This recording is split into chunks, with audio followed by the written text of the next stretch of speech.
Everyone, welcome to my YouTube channel pi classes by Monika. आज linear equation में हम आप लोगों को होमोजेनियस इक्वेशंस बता रहे हैं। उससे पहले हम आप लोगों को नॉन होमोजेनियस इक्वेशन बता चुके हैं। तो चलिए सबसे पहले लेक्चर स्टार्ट करते हैं कि होमोजेनियस इक्वेशन क्या होती है। तो चलिए समझिए, हमने आप लोगों को बताया था नॉन होमोजेनियस क्या थी, ax equal to B type की।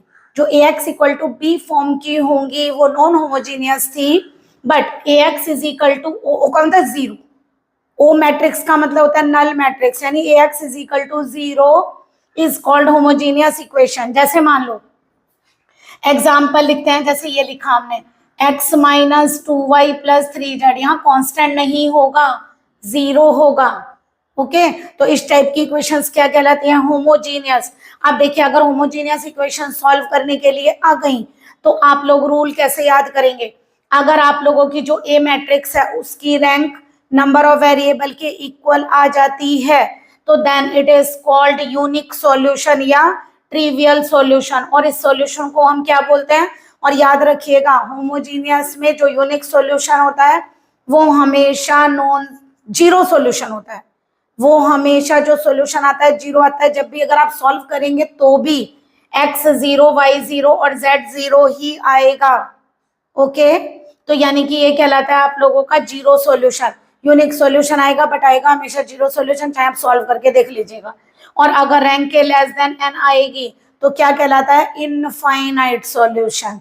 ओके तो यानी कहने का मतलब हुआ पहले सॉल्व करके रैंक निकालते हैं फिर पता करेंगे किस टाइप का सॉल्यूशन है। चलिए सबसे पहले हम क्या करेंगे, इक्वेशंस कैन बी रिटन, या लिखिए equations are written in the form of, किसकी फॉर्म में, वहां लिखते थे x is equal to B, यहाँ लिखे x is equal to null matrix.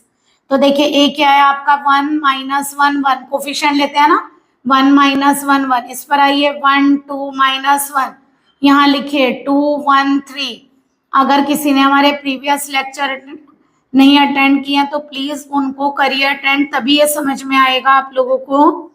चलिए इस बार देखिए इधर 0 0 0 है तो 0 लिख दिया, इस बार b है ही नहीं, b 0 है इसलिए ए बी बनाकर हम क्या करेंगे, जो हम नॉन होमोजेनियस लेते थे उसमें कौन से मैट्रिक्स कंसिडर करते थे, ए बी। जब पूरा 0 है तो ए बी क्या लेंगे, केवल ए लेंगे।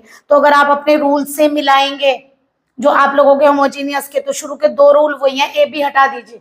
अगर हम ए बी हटा दे, वहां क्या था रैंक ए बी के इक्वल एन के बी इक्वल, तो यूनिक सॉल्यूशन। और यहाँ पर अगर रैंक ए बी लिखेंगे ही नहीं तो ए बी हटा दीजिए, क्यों, क्योंकि बी तो जीरो है ना, वो ए ही आ जाएगा वापस। तो इसलिए यहाँ पर क्या है, ए बी बीच में से हटाइए, रैंक ए एन के इक्वल तो यूनिक सॉल्यूशन। वहां क्या पढ़ा था, अगर rank A equal to rank A B और एन से लेस हो तो इनफाइनाइट, तो बस रैंक ए बी तो हटा दिया हमने। तीसरा केस था रैंक ए बी के इक्वल ना हो, जब यहाँ ए बी बना ही नहीं पा रहे तो थर्ड केस नहीं होगा। ओके समझ आया, दोनों केस सेम है, ऐसा नहीं कि आप लोगों को अलग से रटना पड़ेगा। तो चलिए सबसे पहले रैंक बनाने की कोशिश करते हैं। तो ए मैट्रिक्स लेकर चलते हैं। ए है आप लोगों का 1 माइनस 1 1 1 2 माइनस 1 2 1 3। चलिए क्या करेंगे, इससे फर्स्ट रो से सेकेंड और थर्ड को 0 बनाते हैं।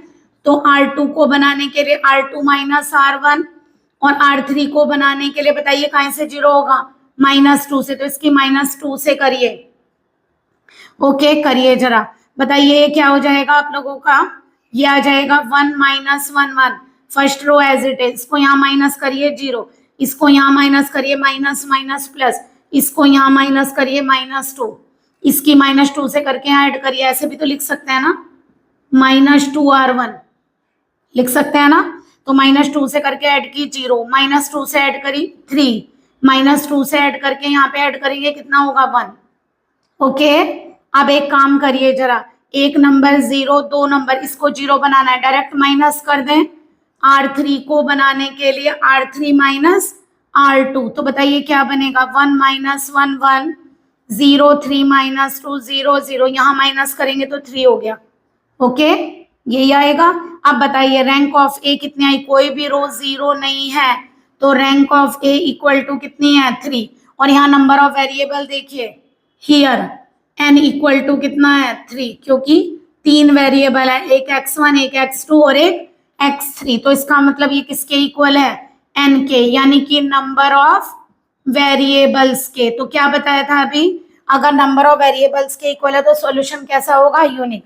Hence equations have unique solution. देखिए आपको लग रहा होगा कि मैडम रटवा रही है, जीरो सॉल्यूशन। देखिए निकाल कर दिखा देते हैं आप लोगों को कि जीरो सॉल्यूशन होगा या नहीं होगा। आप बताइए आपने क्या किया था, आपने बीच में से ये हटा था, जीरो तो लिखा नहीं, केवल यही तो चेंज हुई। तो इस वाली लाइन में आप इसको चेंज करके डाल दीजिए, जो आई है क्या आई है, 1 - 1 1 0 3 - 2 0 0 3, और यहाँ क्या है x1 x2 x3 equal to क्या है, वैसे आप डायरेक्ट भी लिख सकते हैं वहां 0 0 0। देखिए कैसे आएगा, बनाइए जरा। क्या हुआ, बस इसको बदल दिया ना, पहले ए और बी दोनों बदलते थे तो ए और बी दोनों बदलते थे, इस बार एक ही चेंज होगा ना। तो करिए क्या होगा, x1 - x2 + x3 equal to 0। Second से करिए, मल्टीप्लाई करेंगे तो क्या होगा, ये तो 0 हो गया, 3x2 - 2x3 इक्वल टू 0। ठीक है, इसको करिए 0x1 0x2 3x3 equal to 0। अब बताइए दो नंबर की प्रोडक्ट 0 x3 की और एक x3, 3 तो 0 होता नहीं, तो यहाँ से x3 इक्वल टू क्या आ गया, 0। इस x3 इज इक्वल टू 0 को यहाँ पुट करिए। ठीक है, इसको कहाँ पुट करेंगे, पुट इन इक्वेशन 2। तो बताइए अगर इक्वेशन 2 में पुट करेंगे तो बताइए क्या होगा, 3x2 - 0 इक्वल टू 0। तो x2 क्या आ गया, 0, x1 x2 is equal to 0, x3 is equal to 0। कहीं में पुट करिए, इक्वेशन 1 में करिए जरा। तो क्या होगा यहाँ से, x1 equal to x1 - 0 + 0 equal to 0। तो x1 क्या आ गया, 0, तो आ गया ना 0 सॉल्यूशन। हेंस क्या सॉल्यूशन आया, solution is x1 equal to 0 x2 equal to 0 and x3 equal to 0, यानी कि कैसा सॉल्यूशन आया, जीरो सॉल्यूशन। क्लियर हो गया आप लोगों को। नेक्स्ट चल रही है, अगर मान लीजिए आप देखिए ये हमने कौन सा केस कर दिया आपका, केस फर्स्ट। चलिए एक क्वेश्चन और लिखते हैं। मान लीजिए, ये ध्यान रखिएगा, रैंक अगर नहीं आती है आप लोगों को तो प्लीज हमारे लेक्चर जो शुरू में हमने प्रीवियस लेक्चर्स दिए हुए हैं उनको प्लीज करिए, अदरवाइज नहीं कर पाएंगे आप लोग। ऐसा नहीं कि आप सीधा होमोजीनियस पढ़ लीजिए, अगर आप वहां से पढ़कर लाएंगे तो आप लोगों को ज्यादा प्रॉब्लम नहीं होगी। ओके, तो प्लीज आप लोग वहां से पढ़कर आइए, जो आप लोगों के प्रीवियस लेक्चर है ना वो पढ़िए। उससे क्या होगा, वैसे तो कायदे में आप लोगों को रैंक भी पढ़नी चाहिए। हमने प्रीवियस लेक्चर्स में आप लोगों को रैंक भी पढ़ाई है, हमने प्रीवियस लेक्चर में आप लोगों को रैंक भी पढ़ाई है, तो आप लोग वो भी करिए। अब देखिए नेक्स्ट क्वेश्चन हम आप लोगों का करने जा रहे हैं। मान लीजिए आप लोगों का ये कोई क्वेश्चन है, ठीक है, मान लीजिए आप लोगों का ये कोई क्वेश्चन है और हमें इस क्वेश्चन को सॉल्व करना है। ठीक है, तो चलिए अगर केस ये वाला ही आ गया तो यूनिक सॉल्यूशन होगा, अदरवाइज इनफाइनाइट, क्योंकि दो ही केस होते हैं। तो चलिए अब आप लिख लेंगे ऐसे ही, equations can be written in the form of ax is equal to b। लिखवाइए 2 3 - 1 - 1 कोफिशिएंट लिखे, यहाँ से लिखे 4 - 6 - 2 2। नेक्स्ट -6 12 3 - 4, और यहाँ से क्या आएगा w x y z, और इक्वल टू क्या आएगा 0 0 0। 3 इक्वेशंस है ना, ऐसा मत सोचिएगा वेरिएबल 3 है 4 है और ये 0 है इक्वेशन, तो 3 0 लगाएंगे। ओके, चलिए अब यहाँ पे बताइए ए मैट्रिक्स क्या है। यहाँ जो आपकी ए मैट्रिक्स बनी हुआ है 2 3 - 1 - 1 4 - 6 - 2 2 6 12 3 - 4। चलिए अब ये बताइए, इस नंबर को इससे 0 बनाना है ना फर्स्ट रो से, तो क्या लगाते हैं बताइए। अब 4 कहाँ से 0 बनेगा, -4 से, तो अगर मैं इसकी -2 से कर दूं तो -4 बन जाएगा, और यहाँ ऐड कर देते हैं। तो यानी R2 को बनाने के लिए R2 + -2 R1 क्यों किया, फिर देखिए 4 0 बनेगा -4 से, 2 से 4 कब बनेगा, जब हम 2 से मल्टीप्लाई करेंगे, और -4 कब बनेगा, जब -2 से करेंगे। और R3 को बनाने के लिए आप ही बताइए 6 कहीं से 0 होगा, -6 से, तो 2 से 6 कब बनेगा, जब 3 करेंगे, और माइनस में कब बनेगा, जब -3 करेंगे। ओके, तो बताइए ये क्या बन गई फर्स्ट रो को एज इट इज लिखिए। देखिए इसकी -2 से की अगर दिक्कत हो रही तो लिख के देखिए, -4 -6 +2 +2, उसमें 4 -6 -2 2 ऐड करिए 0, ये कितना आ गया यहाँ से -12 0 एंड 4। ओके, नेक्स्ट -3 से करिए, -6 -9 3 3 6 12 3 -4, तो ये आ गया 0 3 6 एंड -1। ओके, ये बनेगा आप लोगों का। ठीक है, अब एक काम करते हैं, इस नंबर से इसको 0 बनाना है, या तो इसे 4 से पहले डिवाइड कर लीजिए। ठीक है, इसको पहले 4 से डिवाइड कर लें, तो यानी R2 को बनाने के लिए R2/4 कर लेते हैं। तो बताइए क्या बनेगा, 2 3 -1 -1 0, 4 3 जा 12। ओके, ये आ गई। अब एक काम करिए, इससे 0 बनाना है, यहाँ ऐड कर दें, तो R3 को बनाने के लिए R3 में R2 को ऐड करिए। बताइए क्या बना, 2 3 -1 -1, second row as it is, इसको जब यहाँ ऐड करेंगे 0 में 0, ये 0, ये कितना हो गया 6, और ये भी 0। ओके, ये आ गया आप लोगों का। अब चेक करिए रैंक कितनी आ गई। देखिए 1 नंबर 0, 2 नंबर के नीचे 0, 3 नंबर्स, तो रैंक आ गई कितनी 3, क्योंकि कोई भी रो पूरी 0 नहीं है। तो बताइए यहाँ पर रैंक ऑफ ए कितनी आई है 3, और नंबर ऑफ वेरिएबल्स काउंट करिए।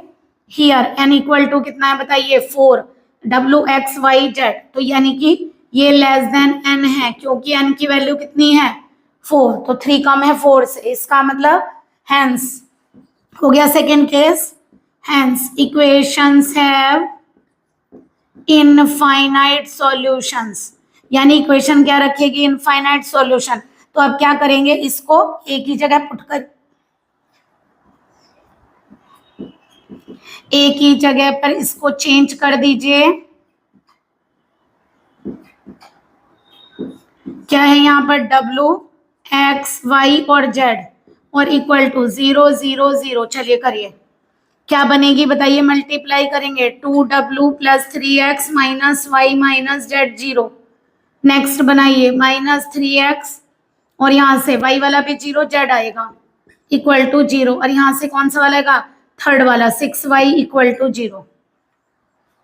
ओके, अब देखिए Y तो यहीं से 0, आप पहले बताइए वेरिएबल कितना इक्वेशन है 3 और वेरिएबल 4, तो एक वेरिएबल आपको एज्यूम करना पड़ेगा, उसके बिना आप नहीं फाइंड कर पाएंगे। देखिए कैसे, यहां से तो आपको मिल गया Y 0 होगा, थर्ड इक्वेशन से मिल गया ना, इक्वेशन 3 से पता चला Y 0 होगा। आप ये बताइए टू इक्वेशन क्या है, 3X + Z, ना हमें Z पता है ना X पता है, तो कैसे निकालेंगे, तो एक वैल्यू तो आपको माननी ही पड़ेगी ना। तो यानी हम कितनी वैल्यू एज्यूम करेंगे 1, एक ही कम है ना, 3 इक्वेशन से 3 और 9 निकलेंगे, 4 नहीं निकाल सकते, तो एक हम रखेंगे क्योंकि एक एक्स्ट्रा है। तो यानी कि काम करते हैं, x को ले लें k, तो बताइए z इक्वल टू कितना हो गया 3x, यानी 3k, तो z की वैल्यू कितनी आ गई 3k। अब देखिए y पता है, x पता है, z पता है, तो यहाँ से w आ जाएगा। तो बताइए यहाँ से w कितना होगा, ये होगा आप लोगों का -3x + y + z/2, यही होगा। तो यानी कि W यहाँ निकाल दे, W की वैल्यू बताइए कितनी आएगी, 3x की वैल्यू 3k है, ये आ गई -3k + y कितना है 0, और z कितना है हमारा, देखिए यहाँ से z इक्वल टू x की वैल्यू k है ना, तो -3k, ये कितनी है 0, और z कितना है हमारा 3k अपॉन कितना हो गया 2, तो यहाँ से W भी कितना आ गया 0। तो आपको सॉल्यूशन मिल गया x y z, लेकिन काहे में मिला है, k में। अगर आप लोगों का सॉल्यूशन k में है, दैट इज k के डिफरेंट वैल्यूज के लिए x y z के डिफरेंट वैल्यूज फाइंड होंगी। तो अब एक बार बताइए, अगर हम k के इनफाइनाइट वैल्यूज डालते हैं तो x y z की भी इनफाइनाइट वैल्यूज फाइंड होती हैं, इसीलिए हम ये बात बोलते हैं कि ये इक्वेशंस इनफाइनाइट सॉल्यूशंस रखेंगी। ओके, होमोजीनियस और नॉन होमोजीनियस में बहुत ज्यादा डिफरेंस नहीं है, केवल उसमें हम केवल इसमें a लेकर चलते हैं, उसमें a b दोनों लेते हैं, इसके अंदर b पूरा का पूरा कॉलम 0 होता है, इसलिए a b की रैंक ना निकालकर a की रैंक निकालते हैं और उसकी कंपेयर n से करते हैं। तो आप लोगों के जो आप लोगों ने केसेस नॉन होमोजीनियस में याद किए, सेम वही केसेस दोनों याद करिए शुरू वाले, बस केवल उसमें से बीच में से रैंक ए बी वर्ड हटा दीजिए। तो आप लोगों के दोनों सॉल्यूशन वही हो जाएंगे, थर्ड हम ले नहीं सकते क्योंकि रैंक ए बी के इक्वल कैसे नहीं दिखाएंगे भाई। एक बार बताइए, तो रैंक ए और रैंक ए भी होगी ही वही भाई। यहाँ पर एक बार बताइए, बी तो है ही नहीं, लिखूं क्या? ओके, क्योंकि बी पूरा का पूरा 0 है, तो इसलिए यहाँ पर ए बी से क्वेश्चन नहीं करते, और यही कारण है कि हमें थर्ड केस जो हमने नॉन होमोजीनियस में लिया था उसकी यहाँ पर नीड नहीं होती। तो यहाँ पर केवल दो ही केसेस चलेंगे, एक इनफाइनाइट सॉल्यूशन और एक फाइनाइट, और फाइनाइट में भी यूनिक आता है और हमेशा 0 सॉल्यूशन ही आता है। ओके, ये फिक्स है, हमेशा 0 ही आएगा। आप करेंगे तो भी, नहीं करेंगे तो भी करके दिखा दीजिए, आपको भी ऐसा लगेगा हमने पूरा सॉल्व किया है, अदरवाइज आएगा 0 सॉल्यूशन ही। आई होप आप लोगों को हमने लीनियर इक्वेशन चैप्टर पढ़ाया है।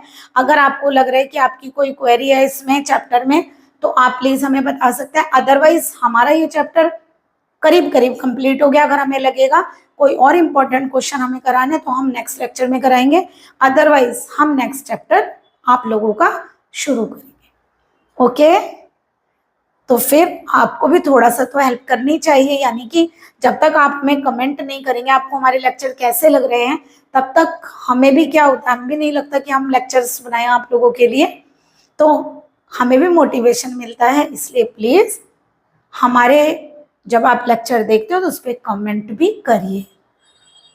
Okay, please like and subscribe my channel. Good day and take care.